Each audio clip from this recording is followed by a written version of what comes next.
Am I the asshole for refusing to let a female student use the bathroom? Okay, so boom. I know this title makes me look like a major asshole, but hear me out. I, male 46, work at a high school as a PE teacher, and recently I noticed that a student of mine, let's call her A, stopped participating in class. Her excuse would always be the same. Mr. Smith, that's me. I'm on my period. Can I please go to the bathroom? This carried on every PE lesson for 1 month when our unit was dancing and I had to give each student a mark. At this point, A was concerningly behind everyone in our unit and I had nothing to grade her on. I was getting increasingly annoyed, and up until this point, I had never told her no. And when she goes to the bathroom, she comes back after 45 minutes. So once again, she asked if she could use the bathroom because she was on her period, and I just snapped. If you're on your period this often multiple times in 2 months, then I honestly think you need help. Am I the asshole for refusing to let a female student use the bathroom? Part 2. Okay, so boom, like I said, if you're on your period this often multiple times in 2 months, then I honestly think you need medical help. I have to grade you. Come up and participate. Later that day at around 17 o'clock, I was placed on temporary leave because of the complaints I got from A's parents, and A had also gotten her friends and their parents to complain. I was being called sexist and multiple other names by the student parents, and I was honestly so confused. And multiple of the students' parents threatened the principal to turn to social media or even enroll the girls in another school because of me, because they felt unsafe with a sexist teacher. Once again, I'm a male, 46. Am I the asshole? And what should be the next action to regain the parents' respect? Story time about how my husband's trying to convince me to become an escort. Disclaimers, now my story time is sending me on Instagram. My husband and I have been married for almost 6 years. We did get separated for 2 years, so technically we've been together for around 4 years. We had separated during COVID mainly because he doesn't want to have kids, and I desperately want to have children. And yes, when we got married, we did talk about having kids, and he said he wasn't sure. But after we got married, he basically told me that he did not want to have kids, which is obviously something that I did not sign up for when I married him. I began to resent him a lot because I could have been with somebody else, someone who wanted to have kids. But instead, I spent years with him only to find out that he did not want to have kids. I ended up asking him for a break, and that was basically during COVID. So we were basically broken up for all of 2020. This is where I'm assuming he started getting his ideas. We finally got back together in 2021. I had gone on a couple of dates with some really terrible guys, and I basically thought to myself, well, you know, my husband's not like that, so I guess I should get back with him. As soon as we moved in together, he started talking about escorts. He told me one of his friends uses an escort service, and he thought it might be a good idea to start one. Part 2 is up.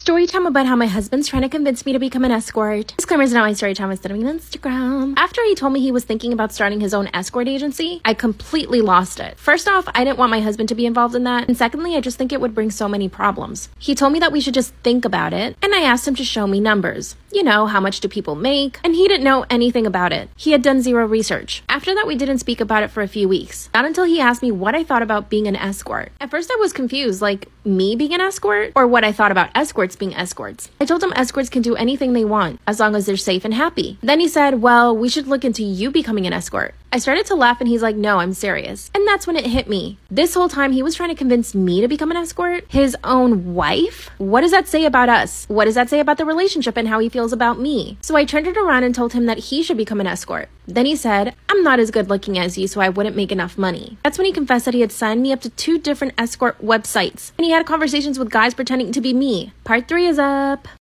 Story time about how my husband's trying to get me to become an escort. That's when he confessed that he had already signed me up to several escort websites and that he had been having conversations with different men pretending to be me. Then he pulls out his phone and shows me all the conversations. Most of the men were trying to make me their sugar babies and were offering me upwards of $5,000 a month just to go on dates with him. The look in my husband's face was of excitement and happiness. I was mortified. I couldn't believe that my husband was even entertaining the idea. After he finishes showing me all of the messages between him and these other men, he tells me that we could be earning about $22,000 a month, and all I'd have to do is just go on dates with these guys. I started to cry and he told me that I was overreacting and that most women would kill to be in my place. I told him these men would expect much more than just going on dates, and he swears up and down that they won't. Now the thing is, we have had money trouble, so I see where he's coming from, but I just don't know. He's still trying to convince me and he shows me messages from these guys every single day. Most of these men are in their 50s, and one of these guys was actually really attractive. The money sounds so good, but I don't know what to do. I feel like I would resent my husband eventually. I mean, what if I fall in love with one of them? What should I do?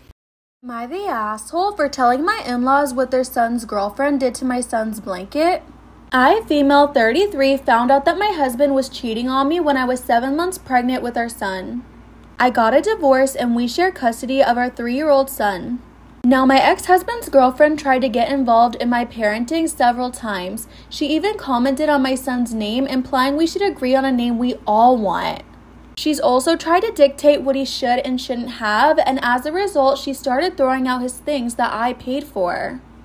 Personally, me? Anyway, honestly, it's frustrating because I'm barely getting by with the money I have and can't afford to buy replacements. But my ex-husband says it's her house and she gets to decide what can and can't enter. So I made a crochet blanket for my son with his name on it, and the blanket is very special to me. It's not cheap to make, not to mention the time and effort it took to get it down. Am I the asshole for telling my in-laws about what their son's girlfriend did to my son's blanket? He went to stay with his dad, and when I came to pick him up, he told me his dad's girlfriend took away the blanket and threw it out. She left him with no blanket to sleep with that night as punishment for him not accepting the one that she offered. Obviously, I was furious and called his dad, but he hung up in my face. Instead, I texted him the situation, and he said that I should stop the drama and go look for a job since I have so much free time to pick on his girlfriend. So I went to his family, who are very good to me, and told them what their son's girlfriend did. Now, it's worth mentioning that she's been working hard for their approval and to get on their good side. They were shocked, flipped out on her, and started calling her out. My sister-in-law even put it on social media, which made her other family members see what she did. My ex-husband called me yelling about my pathetic attempt to turn his family against his girlfriend, and I could hear her freaking out in the back. Am I the asshole for taking my daughter and leaving the wedding after her stepbrother pulled her wig? My daughter, 16, Megan, just finished her cancer treatment. She's lost her hair in the process and been incredibly insecure because of it. She no longer meets friends, nor welcomes them at her home, nor even meets family in person. Her stepbrother, 18, Ben, has been making it worse with nagging comments and jokes about her looks. He even tried taking and posting pics of her secretly to share, but I shut it down even though my husband thought it was harmless teasing. I was able to convince her to go to my husband's sister's wedding last week. The only condition was that she could wear a pixie hairstyle wig. My husband and Ben laughed when they saw it, and I don't know why. We go to the wedding and everything's fine until we're talking about Megan, and suddenly Ben reached out and pulled her wig and exposed her head.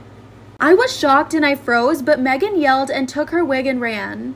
Then some guests started laughing. Am I the asshole for taking my daughter and leaving the wedding after her stepbrother pulled her wig? He reached out and pulled her wig and exposed her head. I was shocked and froze, but Megan yelled, then took her wig and ran. Ben, his cousins, and some guests started laughing.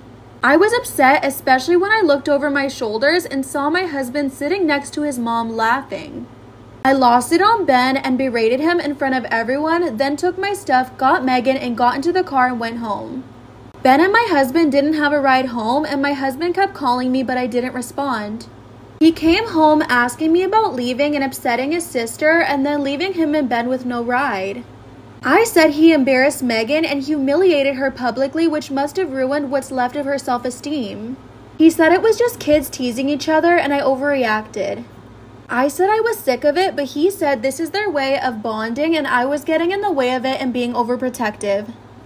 Am I the asshole for exposing my cousin's creepy husband to the entire family?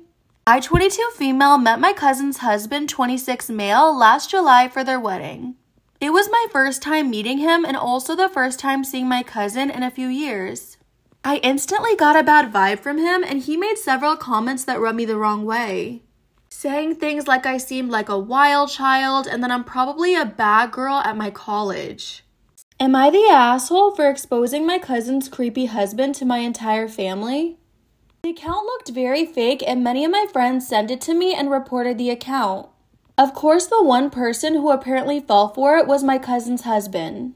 I then got a very long, nasty DM from my cousin telling me she'd been very tolerant of my sinful lifestyle, but this time I went too far. She said as long as I was posing a threat to her marriage, I was no longer welcome in their lives. I responded that that was not me and that I already reported the account to Instagram to be taken down. She responded that she doesn't believe me and that she pities me for having such low self-esteem and would keep me in her prayers. I called her stupid for falling for an account that was so obviously fake and said her husband was such a blatant creep. I sent the screenshot of the DMs her husband sent and said, if your marriage is so easily threatened, get a divorce. Don't take your insecurities out on me.